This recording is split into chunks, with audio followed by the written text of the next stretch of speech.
Hello, in this video I explain how to perform salt bridges calculations using VMD program with GROMACS trajectories. Time-dependent changes in salt bridges often can be used to monitor protein stabilization. Also, during protein ligand binding, certain salt bridges can be disrupted, leading to conformational changes which you may want to monitor. You can use GROMACS tools for salt bridges calculations, however from my experience VMD is much more convenient for that purpose. Initially we need to load our system and its trajectory into the VMD. I have already covered it in my previous videos, so if you know how to do it you can just skip it to the next time point. Note, however, that it is important that your trajectory is pre-aligned, centered into the boundary box, and the periodic boundary conditions are removed prior to salt bridges calculations. Otherwise, you may encounter artifacts caused by your system jumping from one side of the box to another side. I also configure representation here, but it is not strictly required for salt bridges calculations.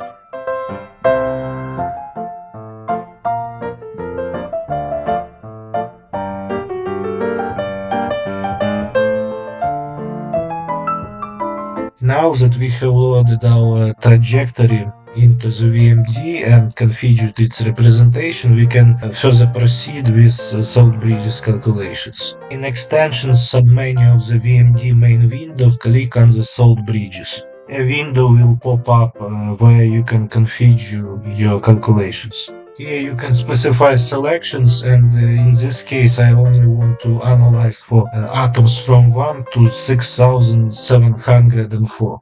Basically I have selected chain name. You also need to specify output folder and the name of the log file. You can also choose whether or not you want separate output file for each salt bridge, and I encourage you to check this box, because otherwise you won't get any data on time-dependent changes in the distance between your donor-acceptor pairs, only general information. You can also specify oxygen-nitrogen cutoff to determine which pairs of residues can interact, resulting in establishing salt bridges. However, you will anyway need to analyze your time-dependent files to determine whether a particular salt bridge was established and was stable. I also want to update my selections each frame. When you are ready, you can proceed by clicking on the Find Salt Bridges button.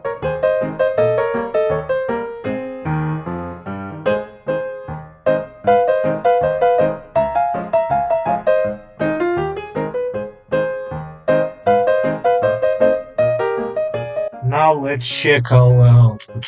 In the log file you will find general information regarding salt bridges calculations, including any warnings or errors that might occur during such calculations. For each identified donor-acceptor pair of amino acid residues, we also have a separate file with distance info.